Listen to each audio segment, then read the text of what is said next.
रूपा अपने पति नामदेव और बेटी संध्या के साथ अजमेर में रहती थी। पति की नौकरी भी ठीक थी, 2 कमरों का अपना मकान भी था। रूपा ने संध्या को भी अच्छे स्कूल में डाल रखा था। नामदेव भी रूपा और संध्या की खुशी का ख्याल रखता था। सब कुछ ठीक चल रहा था, पर अचानक मानो रूपा की खुशियों को किसी की नजर लग गई। नामदेव को दोस्तों के साथ खाने पीने की आदत पड़ गई। वो अक्सर पार्टी करने के बहाने दोस्तों में शराब पर पैसा बहाने लगा। नामदेव रोजाना आधी रात तक नशे में चूर घर लौटता था। एक दिन, आपने लौटने में बहुत देर कर दी। आप रोजाना शराब पियोगे तो आपकी सेहत को नुकसान होगा। मुझे उपदेश मत दे, और मेरी डॉक्टर बनने की जरूरत नहीं है, ठीक है ना? मैं अपने दोस्तों के साथ जाता हूँ, तो तुझे क्यों तकलीफ हो रही है? मैं रोज पीऊंगा। तुझे यहाँ नहीं रहना तो चले जाए यहाँ से, चल। नामदेव की ये गंदी आदत बढ़ती ही जा रही थी। हर समय नशे में रहने की वजह से वो दिन में सोता रहता था, इसलिए उसे नौकरी से भी निकाल दिया गया। धीरे धीरे नामदेव ने अपना सब कुछ बेच दिया, यहाँ तक कि घर भी। अब वो रूपा और संध्या को लेकर एक किराए के घर में रहने लगा। रूपा परेशान रहने लगी। एक दिन, अरे ये संध्या के स्कूल से फीस का नोटिस, अब मैं क्या करूं? कहाँ से फीस के पैसे लाऊं? माँ, भूख लगी है, कुछ खाने के लिए है तो दे दो। रुक, मैं सब्जी वाले की दुकान से आलू लाकर तुझे रोटी बनाकर देती हूँ। हाँ माँ, तुम्हारे हाथ का आलू का पराठा तो बहुत स्वादिष्ट होता है। संध्या आलू लेने बाजार चली जाती है। रास्ते में वो सोचती जा रही थी कि ऐसा क्या करे कि संध्या की फीस भर सके। तभी उसकी सहेली का फोन आ जाता है। वो दूसरे शहर में रहती है। सहेली के बार बार पूछने पर रूपा उसे अपनी सारी परेशानी बताती है। अलका, बस यही सोच रही हूँ कि अभी संध्या की फीस भरनी है, घर का खर्चा, सब कैसे होगा? अरे तू घबरा मत, सब ठीक हो जाएगा। अभी इस वक्त तू कहाँ है? संध्या को मेरे हाथ के आलू के पराठे बहुत पसंद है, आलू लेने जा रही थी। आलू के पराठों से याद आया, तू तो राजमा चावल कितने टेस्टी बनाती थी, याद है? सब उंगलियां चाटते रह जाते थे। तू राजमा चावल बनाकर क्यों नहीं बेचती? इससे तेरी कमाई भी हो जाएगी, जिससे तू थोड़ा बहुत परिवार का खर्च उठा पाएगी। सहेली की बात रूपा के दिल में घर कर गई। उसे एक उम्मीद दिखाई दी, पर शुरुआत कैसे करे उसे अब यही सोचना था। अगले दिन उसने राजमा और चावल बनाए और पतीले में लेकर घर के पास सड़क के किनारे बैठ गई। पूरा दिन धूप में वो बैठी रही, पर किसी ने भी उसके राजमा चावल नहीं खरीदे। शाम को वो घर आ गई। उसके राजमा चावल बिल्कुल भी नहीं बिके। वो घर आकर रोने लगी। मैं क्या करूं भगवान, मैंने कोशिश की पर कामयाब नहीं हुई, मुझे हिम्मत दो भगवान। माँ, जब मैं कभी परीक्षा में अच्छा नहीं करती तो तुम ही तो मुझे कहती हो दोबारा मेहनत करूं। आप भी कल दोबारा कोशिश करना माँ। मेरी बेटी कितनी समझदार हो गई है, तू ठीक कह रही है। मैं एक बार और कल कोशिश करूंगी। रूपा अगले दिन दोबारा राजमा चावल बनाती है। पूरा दिन एक भी ग्राहक नहीं आता। रूपा निराश हो जाती है। आज भी कोई ग्राहक नहीं आया, लगता है मुझे ये काम बंद करना पड़ेगा। अब आपके पास कुछ खाने को मिलेगा? यहाँ आसपास की खाने की दुकानें बंद हो गई हैं। आपको यहाँ देखा तो मुझे लगा कि यहाँ कुछ खाने को मिल जाए शायद। जी, राजमा चावल की प्लेट है मेरे पास। भूख में तो सब कुछ अमृत है। एक प्लेट कितने की है? जी 20 रुपए। क्या बात है, राजमा चावल तो बड़े ही स्वादिष्ट बने हुए हैं। आपको पहले तो कभी नहीं देखा यहाँ, क्योंकि मैं पहले कई बार आया हूँ इधर। जी अभी शुरू किया है।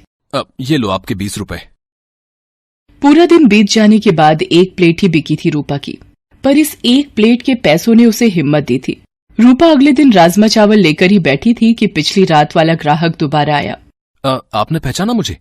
कल आपके राजमा चावल बहुत स्वादिष्ट लगे, तो मेरे पार्टनर दोस्त को भी खिलाने आया हूँ। आप 2 प्लेट बना दीजिए। अभी बना देती हूँ साहब। धीरे धीरे 1 से 2 व्यक्ति देखते देखते अब रूपा के पास ग्राहक आने शुरू हो गए थे। रूपा कमाए हुए पैसों से संध्या के स्कूल की फीस भरना चाहती थी, पर एक दिन, ये ट्रंक में क्या छुपा रही है? दिखा जरा, दिखा मुझे। ये रुपए मैंने संध्या की स्कूल की फीस के लिए जोड़ कर रखे हैं, ये मत ले जाओ। देख, मेरे दोस्त मेरा इंतजार कर रहे हैं। ये रुपए दे मुझे, दे, इधर दे। नामदेव रुपए छीन कर ले जाता है। रूपा रोने लगती है।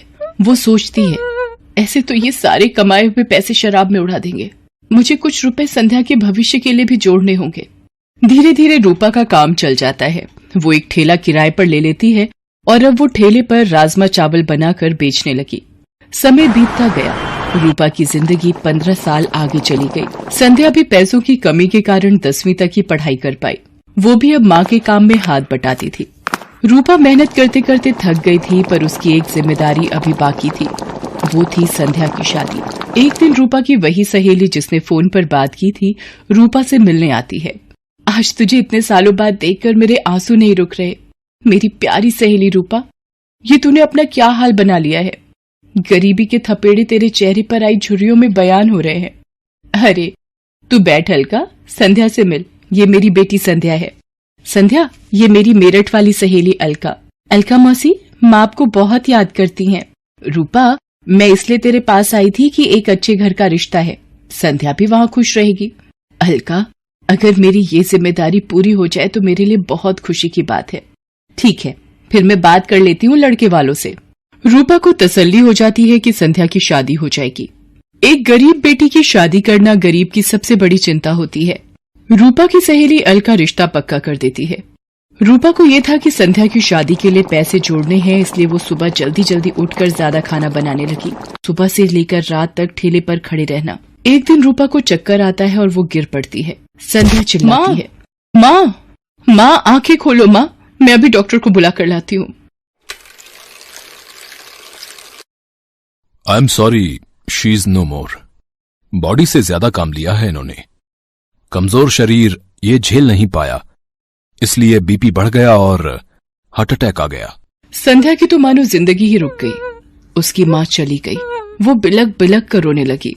तभी नामदेव आ जाता है। वो भी मरी हुई रूपा के आगे रोने लगता है। संध्या उसे कहती है, बापू, मेरी माँ के शरीर को हाथ मत लगाओ। आज आपकी वजह से मेरी माँ इस दुनिया से चली गई। मुझे माफ कर दे मेरी बच्ची, मैंने ये क्या कर दिया प्रभु। रूपा, मुझे माफी मांगने का मौका भी नहीं दिया तूने। मेरे पापों के कारण तू चली गई। संध्या माँ की याद में दिन भर उदास बैठी रहती थी। नामदेव भी अब संध्या की चिंता में परेशान रहता था। वो कोई काम ढूंढने भी क्या जाता। सब उसकी पुरानी बुरी आदतों को जानते थे, इसलिए काम नहीं देते थे। एक दिन अलका रूपा से मिलने आती है और उसके मरने की खबर सुनकर वो भी बहुत दुखी होती है। वो नामदेव को संध्या के रिश्ते की बात बताती है। देखिए नामदेव जी, अब मेरी सहेली रूपा तो नहीं रही, पर संध्या की शादी की जिम्मेदारी अब आपको निभानी है।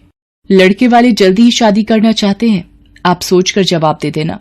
अलका के जाने के बाद नामदेव सोच में पड़ जाता है कि उसके पास तो एक पाई तक नहीं जो वो संध्या की शादी कर सके। वो रूपा को याद करके रोने लगता है। तभी एक आदमी आता है। जी नमस्ते, मेरा नाम मोहन है। रूपा जी के बारे में पता चला, सुनकर बहुत दुख हुआ। आपको कुछ काम था रूपा से?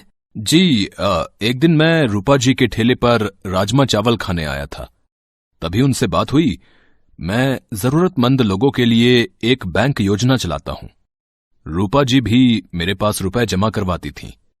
वो जब भी पैसे जमा करने आती तो यही कहती थीं कि मेरी बेटी संध्या की शादी में काम आएंगे। आज वही रुपए मैं देने आया हूं। पिछले दिनों उन्होंने मुझे फोन किया था कि बेटी की शादी के लिए जरूरत है तो मैं उन्हें दे दूं। ये लीजिए, ब्याज मिलाकर 3.5 लाख रुपए उनके बैंक में जुड़े हुए हैं। आज उन्हें देने आया था। रूपा, तुम अपनी जिम्मेदारी निभाना नहीं भूली। जाते जाते भी अपनी बेटी की शादी की जिम्मेदारी निभा गई। संध्या बेटी, देखो, तुम्हारी माँ की तरफ से शादी का तोहफा ये अंकल जी लाए हैं। संध्या भी ये सब देखकर रोने लगती है। उन रुपयों को नामदेव संध्या की शादी में लगा देता है और संध्या को ढेर सारा